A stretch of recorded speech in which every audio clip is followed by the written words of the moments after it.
of theosophy and the spiritual movement after philosophy. Nbsmtx is the town of Davidson, a farming community in southeastern Van Zandt County, 8.5 miles north of Brownsboro in Henderson County. Had a post office from 1902 to 1916 and a general store in 1914. By 1905, 73 students were enrolled in the local school. In the 1980s, county highway maps did not show the town site location. Switching gears now. Kamal Springs, Kamal Springs, the largest group of natural springs in Texas, is on the northwestern edge of New Braunfels in southeastern Comal County. After filtering through the Edwards and associated limestones, the spring's artesian flow issues from several fissures along the Comal Springs fault and feeds Land Lake and the Comal River in earlier centuries.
Filming the big explosion and subsequent erosion. Drought effects on trees lower the water table, brings death. Yes, sir.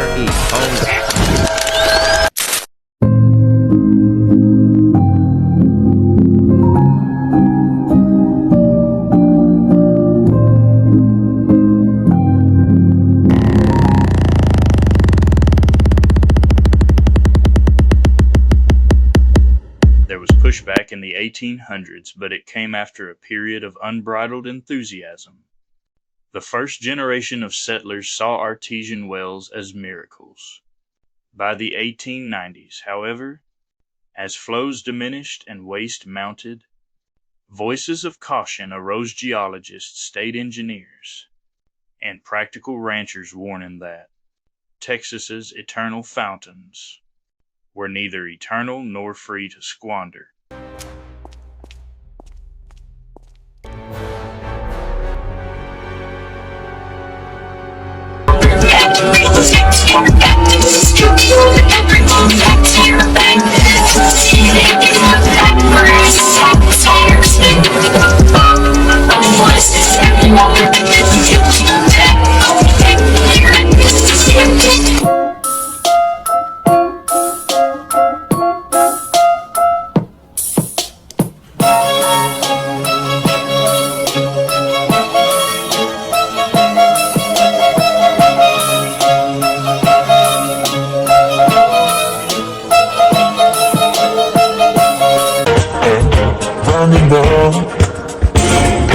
Instinctively, you give me the love that I need.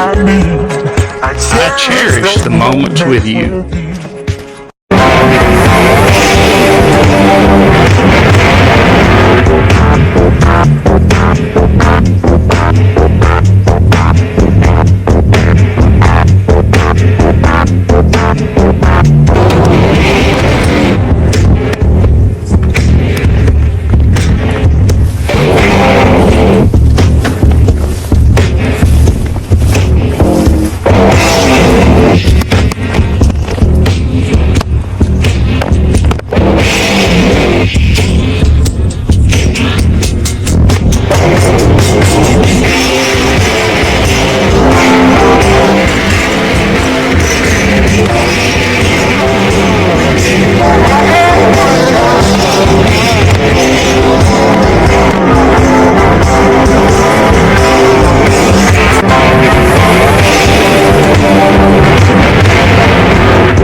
gather round, young sprouts and yanks, and pull yourselves up off the planks, for I got tailies as tall as corn.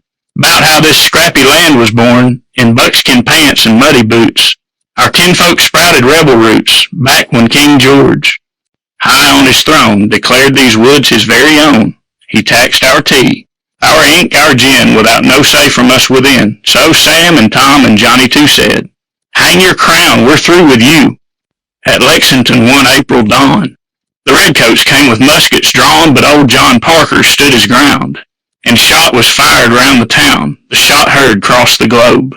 They say sent thunder cracking freedom's way. Then farmers left their fields and plows to load their guns and make their vows.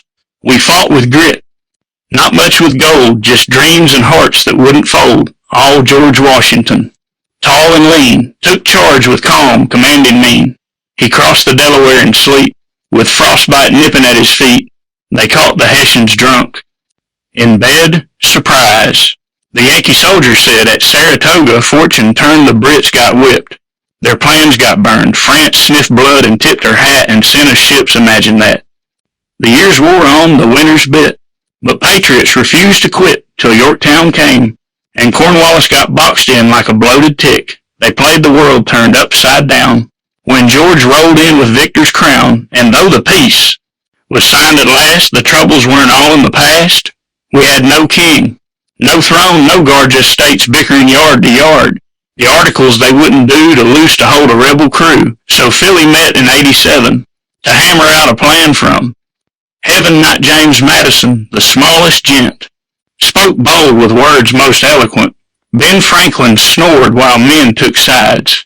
While Hamilton penned federal guides, they drafted up a constitution of bold and balanced revolution, checks and powers, votes and rights, and clauses folks still fuss. About nights, old George got picked to steer the ship of farmer's grace.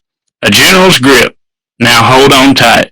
We ain't done yet, there's still more ink our fate must set. Jefferson wrote of rights and lands. With calloused ink and calloused hands, he bought the whole darn West for cheap. Napoleon was half asleep, the Louisiana Purchase came, and doubled up the nation's frame. But trouble stirred across the seas, Brit warships bullied us with ease. They'd snatch our sailors off the deck, which left our flag a tattered wreck. Impressment was the highbrow term, but we just called it worse than worm. So young James Madison declared, we'll whoop him back. The whole land flared. The War of 8 and 12 began, with frontier smoke and steamboat plans. Tecumseh rose, with British aid his people fought, but lost and paid. They burned all Washington one night. The White House lit up blazing bright, but Dolly saved George's portrait true. Before that blaze came burning through, at Baltimore the cannons roared, and through the bombs the banner soared. A liar watched from British chains, he scribbled verses through the rains. Francis Scott Key, that was the chap he saw old. Glory through the crap, and wrote a tune we still do sing with. Hats off high and freedom's ring. Then Jackson came like thunder rollin'. Down in New Orleans, cannons tollin'. He whipped the Brits in muddy straits too late, the treaty sealed their fates. Peace was signed in Ghent, they say, but word was slow in Jackson's day. Still, that battle gave a cheer and launched O.L. Hickory's bright career. So there it was by sword and pen. We carved our place among the men from 13 stripes.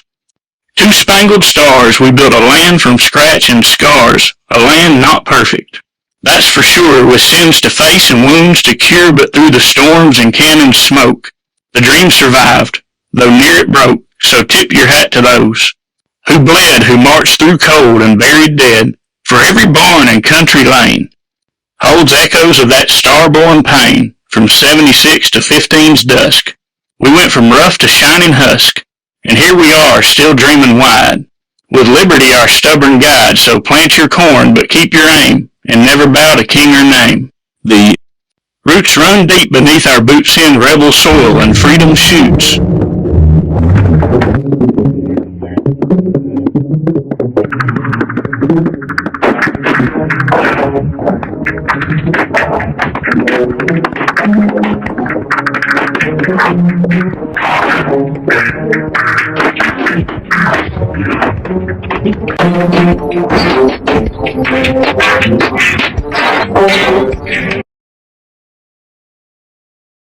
shortly after the foundation of the Anthroposophical Society and Steiner's exclusion from the Theosophical Society Adyar, other Edgar Case claimed to be able to access the Akashic Records. Musician Prince used references to Akashic Records as a storytelling device throughout his album The Rainbow Children, particularly in reference to the history of slavery in the United States. The character Obadiah Archer from the Valiant Comics Universe series Archer and Armstrong is able to access the Akashic plane to mimic all known human and superhuman abilities since the 2012 reboot. Full citation needed.